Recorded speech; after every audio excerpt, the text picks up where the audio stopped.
We had a client that we worked with, and she was really struggling with profitability. She kept raising tuition. She actually did 3 tuition increases within a 15-month cycle, and she still could not catch up. So I helped her work with our 6 money leaks in schools, and she only used 3 of the 6 money leaks and cut her expenses by 50%. 50. She did not fire anyone, she did not slash any of her programs, and she did not work more hours. Again, the 6 money leaks are not hacks or spreadsheets. These are patterns. They are small decisions that feel so normal that your school does, but they quietly drain your school's profit. So if you've ever wondered why you're working so hard, but still not seeing the return, this is your first step to clarity. Click the link in the show notes and find out what it's actually costing you.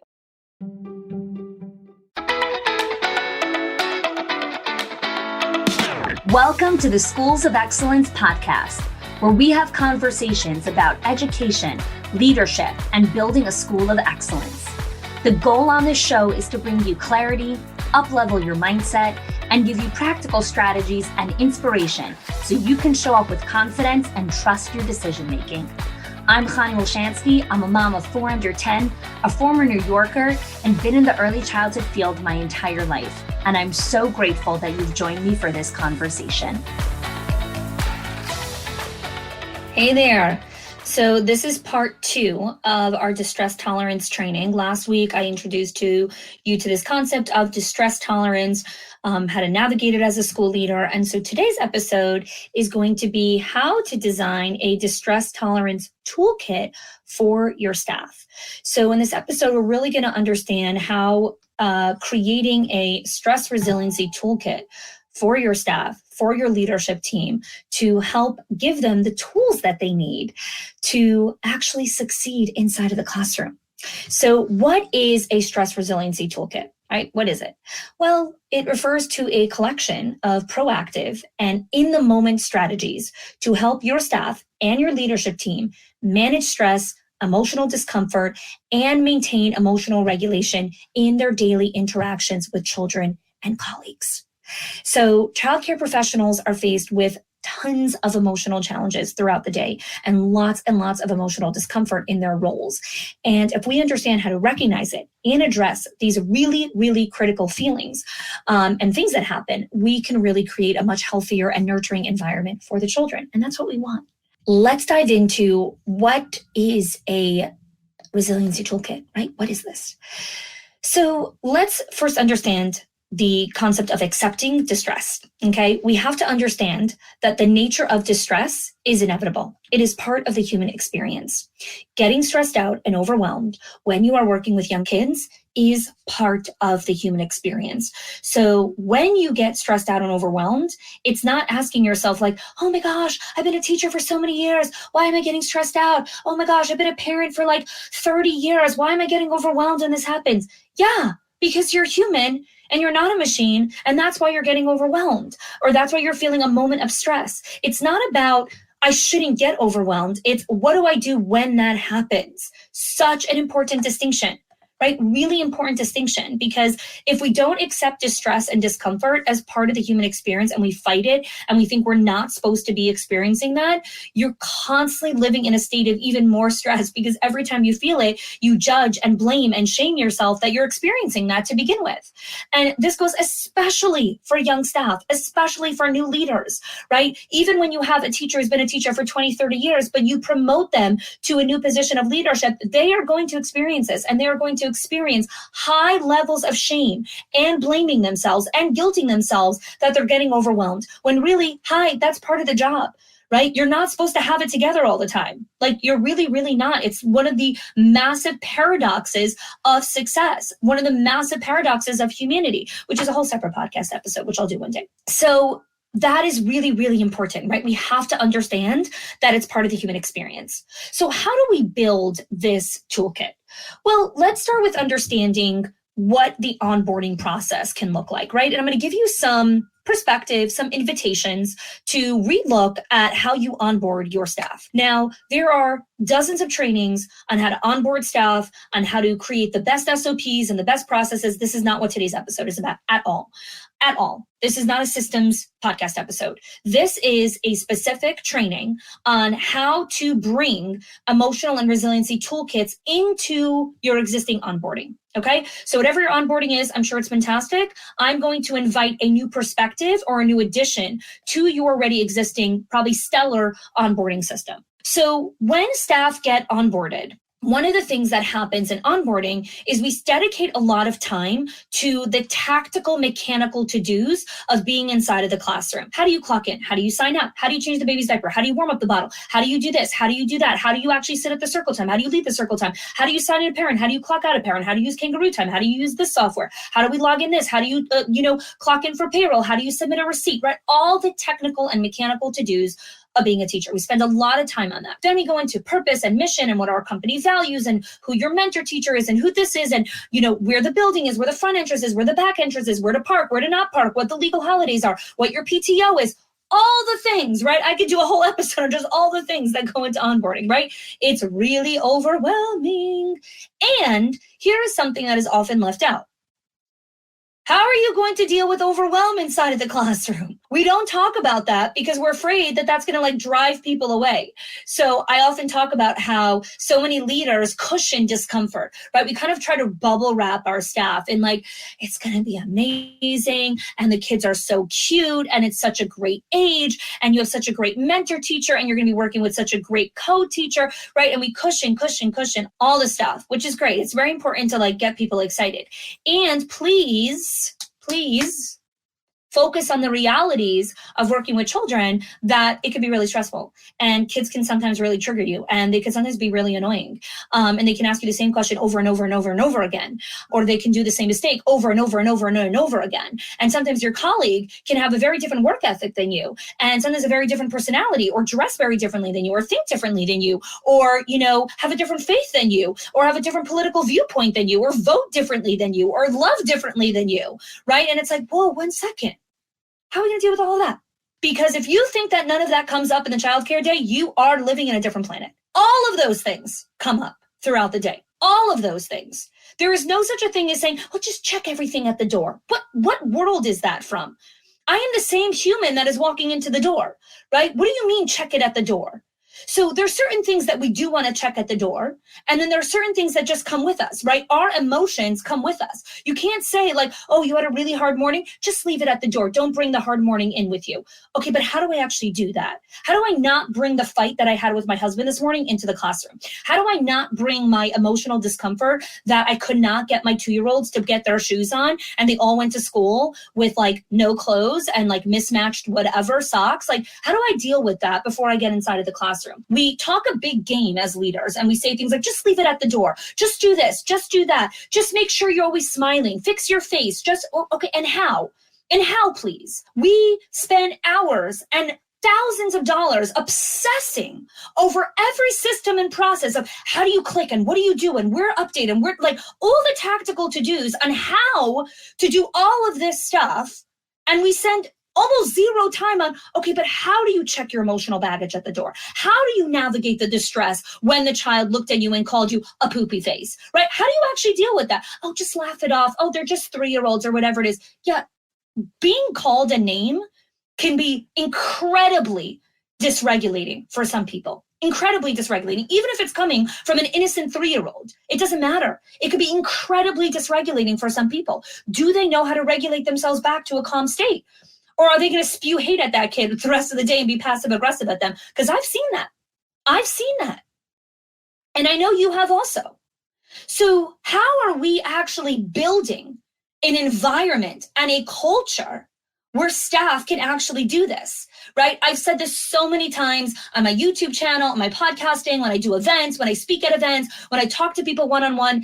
Teachers do not rise to the level of the company goals, the mission, the vision. They never rise to that. They will always fall to the quality of their habits and routines, period. Okay, let me say that again, really slow, so you can write it down, or you can press pause, or you can pull over the car. Teachers do not rise to the level of the company goals or the level of the company standards or whatever. They never rise to that. They always fall to the quality of their habits and routines. So if they have super high quality habits and routines, great, then that's where their quality of habits and routines are going to be. But do not think that your staff are going to rise to the SOP and the process or whatever it is that you created as best practice because you decided that that's best practice and you gave them a training and vomited all this information at them. They are not going to rise to that. We always fall to the quality of our habits and routines and our rituals and who we are as people. So we need to look at this from a different perspective. What is the emotional resiliency toolkit that builds appropriate habits and routines in our staff so that they can rise to the level of their habits and routines? Are we teaching them these incredibly simple but very critical components of being inside the classroom and understanding like the humanity of working with young kids and with other people, right? They're not just working with kids. They're also working with other grown-ups who are very, very different than them, who've had very different experiences in life, who've had very different upbringings than them. And this is like really complex for some people, super complex. So in the onboarding process, we want to be asking questions like, how do you currently navigate stress? What do you do when you're overwhelmed? Whenever I interview someone new inside of my company and I ask them this question, I've had a couple of times people say things like, oh, I don't really get overwhelmed. I don't hire those people. I'm going to say that again. When someone tells me that they don't get overwhelmed, I don't hire them. Here's why. Either they are grossly unself-aware of the fact that all humans have moments of overwhelm and how quickly they bounce back from that is a different conversation. Or they have lived in complacency and their comfort zone for so long that they've never been overwhelmed because they never pushed themselves out of their comfort zone. In that case, no, thank you. I don't want you on my team because we value excellence, which means I'm going to push your physical, mental, and emotional limits all the time, all the time. So if you're building an organization, right, you're building a school, and you are enrolling staff who tell you, I don't get overwhelmed. Okay, I don't understand. Like, have you ever worked with children? Do you know how kids like trigger us? Have you worked at the same age group for so many years? Do you know that we do things differently than here? Like, overwhelm and moments of stress are part of the human experience. I can't say that enough in today's episode, and last week's episode, and every episode.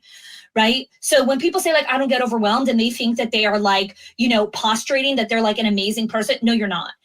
You're actually really not self-aware, or you've never pushed out of your comfort zone. Those are the two things that tell me that you never get overwhelmed, as opposed to saying, yeah, I do have these moments of overwhelm, or like kind of like, whoa, 1 second. And this is what I do. I take a breath. I do this. And I'm going to go over some strategies here, right? Elite performers, Olympians, athletes, all of those people, you think they don't get overwhelmed? You think they don't get stressed? You think they don't second guess themselves? They know how to move through fast, whip fast, because of training. Right? Because they have their habits, their rituals, their routines that they lean on that move them through that cycle so rapidly, right? That is an Olympian, right? Those are champions. Well, you want to raise and cultivate, you want to cultivate a culture of Olympians. You want to cultivate a culture of champions, of people that know how to do this. Great, let's teach them. Let us teach them how to do this. So asking, how do you navigate stress? How do you navigate overwhelm? How will you communicate with your co-teacher when you are feeling, well, that was a lot? What will be your regular check-ins with your co-teacher? Because here's what we need to understand, okay? Working on a team is not just about fairly, which I hate that word, fair, dividing. There's 15 kids, so we each change 7.5 diapers. There's X amount of kids, so we each do X, Y, and Z, right? We fairly divide, the labor of the classroom.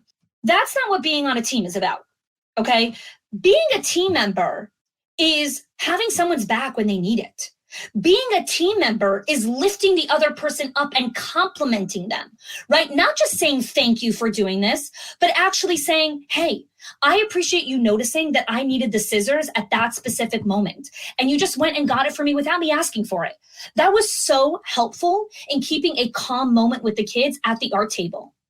Communicate to your co-teacher why you're grateful for them.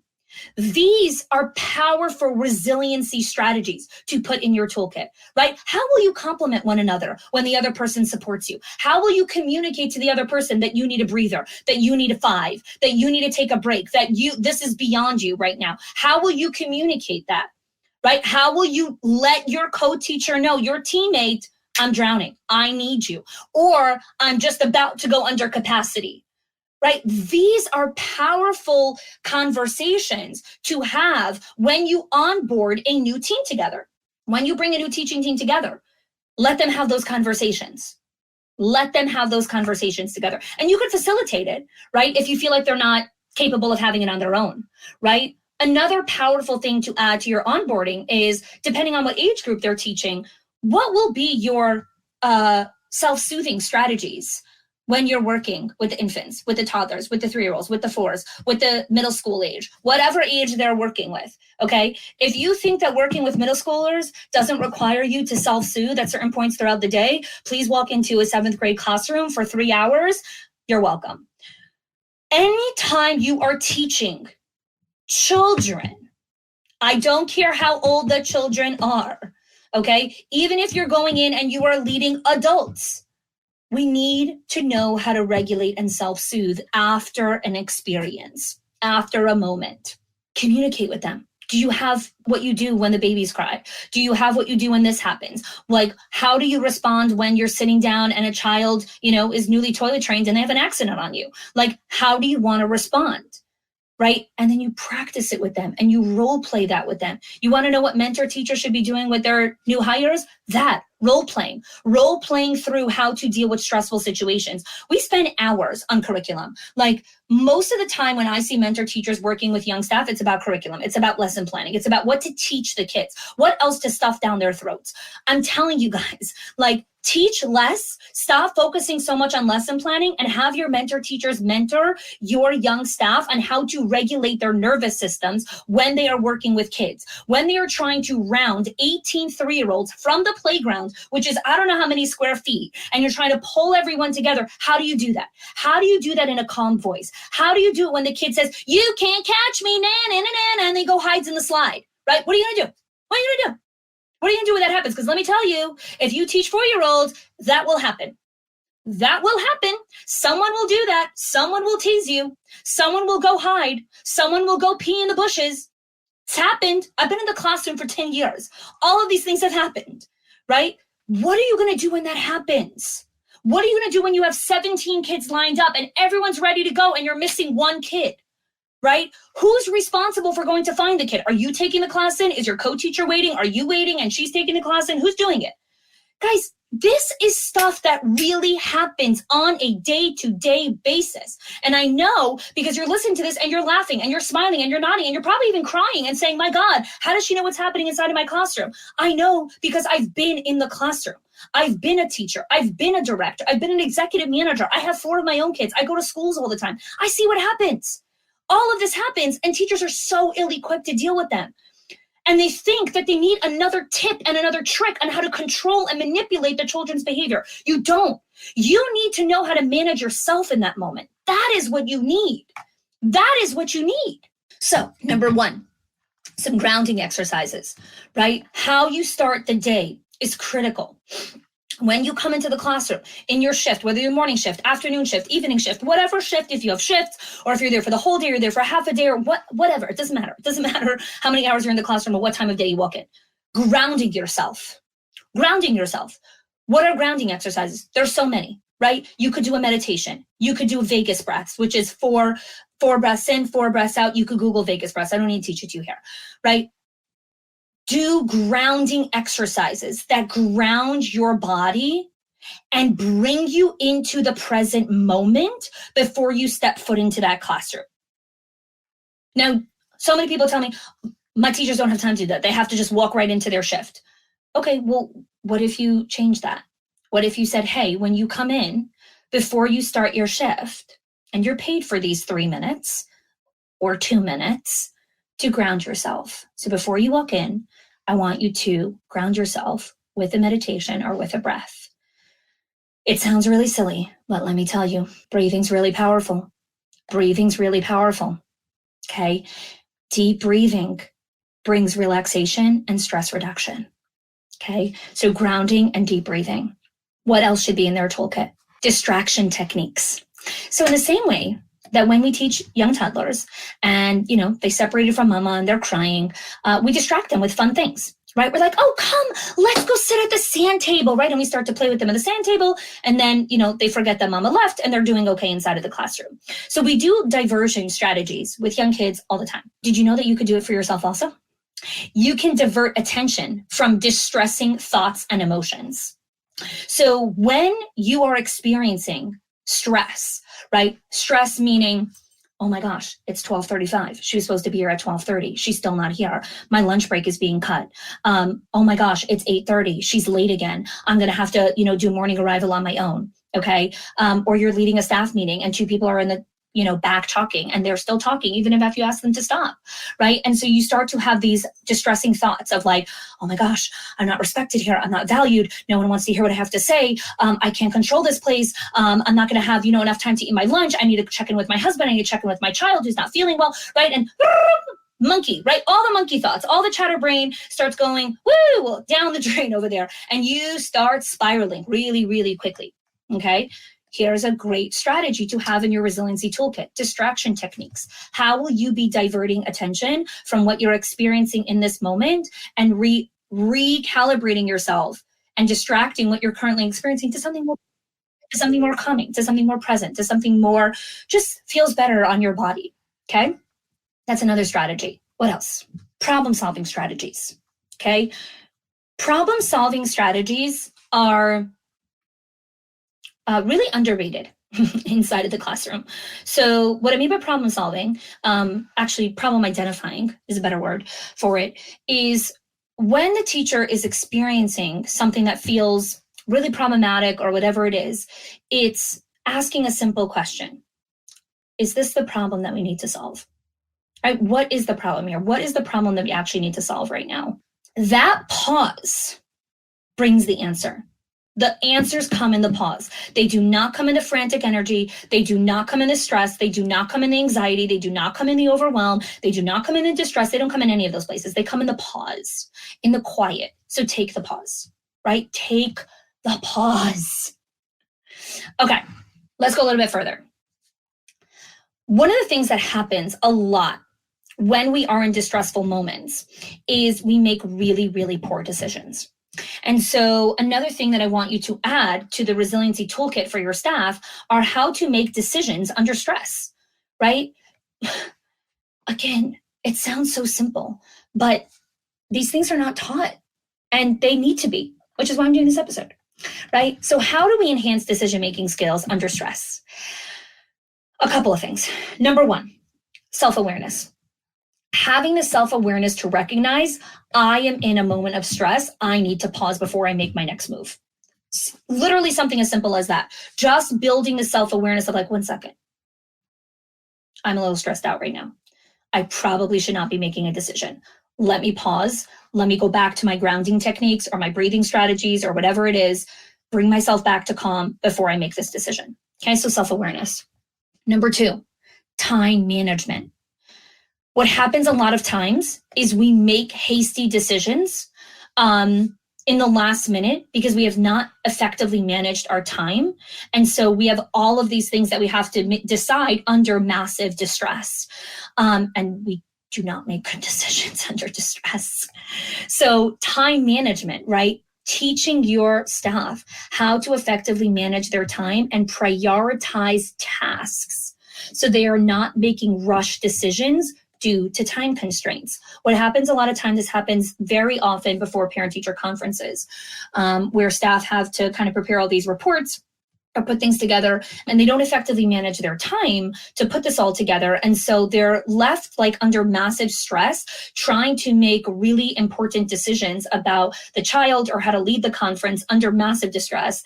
And it's very poor. It's very, very poor. So helping your staff before big events like parent conferences, like when reports are due or whatever it is, to effectively manage and create time on their calendars to make these big decisions. Now, this is especially true with your leadership team, if you're leading directors, administrative enrollments, whatever leaders you're leading, having them have time blocks on their calendar to make important decisions. So when my husband and I have to make specific decisions about our kids or about something that's going on in our family, we have a time block on the calendar that says we are going to discuss this decision.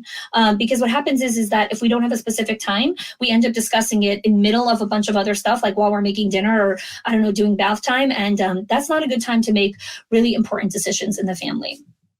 Okay. How else do we make better decisions in the heat of the moment? Role playing and simulations. Conducting role-playing exercises or simulations of stressful events and scenarios help us practice wise decision-making in a calm, safe environment. So having your toddler teachers get together and talk about the typical scenarios that happen throughout the day and having them role play with each other, how they can handle specific situations, and then also do simulations of it. Because the brain doesn't understand the difference between the role playing and the simulation and the real event. So the more that you do role playing, right, that's what training is, right? Like, why do soldiers train? For combat. There isn't combat every day, right? Why do Olympians train every single day? The Olympics are once every 40 years. Why? They are training for that big event. In childcare, you need to constantly be training your muscles. And I think that we have kind of created the term training as like sitting in a room around a round table and like having a PowerPoint slide deck and someone talking to us. When I do leadership training and development, we're doing role playing. Like everyone is getting up, I'm doing role playing, I'm doing simulations with them. We are having difficult conversations. People are like sweating. They are so uncomfortable. And I love it. I love it. Great. Be uncomfortable here. Sweat with me here. Cry with me here. Let's do it. Again, because when you're in the classroom, you're going to be an Olympian. You're going to be a champion. Do it here with me, right? So that is the power of role playing and simulations as part of your resiliency toolkit. So my last strategy is debriefing sessions or check-ins that you want to be having with your staff on how their resiliency toolkit is working, right? How are you leveraging the strategies inside of your toolkit? Are you using them? Do you need to update them? Do you have new kids in the classroom now and you need to upgrade your toolkit, right? The toolkit is not a set it and forget it. It's not a thermostat, right? We set it to 72. Okay, now it's good for the next, 8 hours. No, resiliency toolkit needs to be revisited. It needs to be revisited with check-ins. So there's different kinds of check-ins, right? You're going to encourage your staff to have check-ins with each other, checking in with one another. Like, how did that week go? Like when I was stressed out, when we were going, the transition to outside and we were getting everyone's coats on, I actually had a moment of overwhelm and this is how I dealt with it. Like, how was that for you? Did that stress you out when I was responding that way? Having grown up emotionally mature conversations with each other, right? And then you with your leadership team and modeling your team how to do this with staff. Those feedback loops are critical for your staff building a really, really well-versed emotional and resiliency toolkit. So I want to close off here again. There's tons and tons of ideas, but the main thing is I want you to sit down with yourself and your team and think about how am I going to personalize and make them very specific, these stress and resiliency toolkits. How am I going to guide the staff through self-awareness exercises, through them identifying their specific triggers and stressors so that they can learn how this affects their emotional well-being, right? Another great strategy to add to the resiliency toolkit is wellness initiatives, which is what are you doing on a daily, weekly, monthly basis to take care of yourself?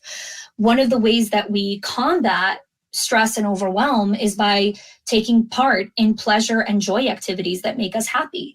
And so having each staff member design what is going to be their wellness initiative, their happiness initiatives, how they're going to be responsible for their own happiness, their own pleasure, their own joy, their own rest and restoration. And those have to be upgraded based on season of life, right? Someone who is in one particular season of life is going to have a very different resiliency toolkit than someone else. So having all of these things, this process really enables every single individual on your team to craft a tailored toolkit to their unique needs and their unique preferences, really ensuring that it's very genuinely effective for the challenging situations that they're going to be going through, right? And let's end with this, okay? This is not, a one answer bullet activity to like, now there's not going to be any stress or overwhelm. Distress tolerance and overwhelm are going to be a constant inside of your organization. But this toolkit really ensures that the center is prioritizing the mental and emotional well-being of the staff. It is about you investing in building stress and resiliency toolkits that really paves the way for this emotionally nurturing, supportive space for everyone on the team, right? For everyone on the team. So, if you enjoyed today's episode, you want more ideas, you want more strategies, you want more coaching in general, just on distress tolerance, on how to put these things together, and just really navigating how to up-level your performance as a leader, I invite you to apply to our Directors Inner Circle, to our Owners HQ program. Click the link in the show notes, see if you're a right fit. If you enjoyed today's episode, please share it. Get it out into the world. Tag us in Schools of Excellence podcast. This is such an important conversation, and I want more and more leaders to have access to this. Thanks so much for joining. If you are loving the Schools of Excellence podcast and have gotten any value out of it for your school, I would love if you can do two things for me. One, subscribe to the show so you never miss an episode. And two, can you please leave us a review? Reviews help other school leaders know that this is the place to learn how to build a school of excellence. And I would be so grateful if you can do that for us. Your help and support makes this show to be able to be listened by the thousands of other school leaders all around the world. Thanks so much for listening, for giving us your time and attention each and every week. And I appreciate that you have joined us.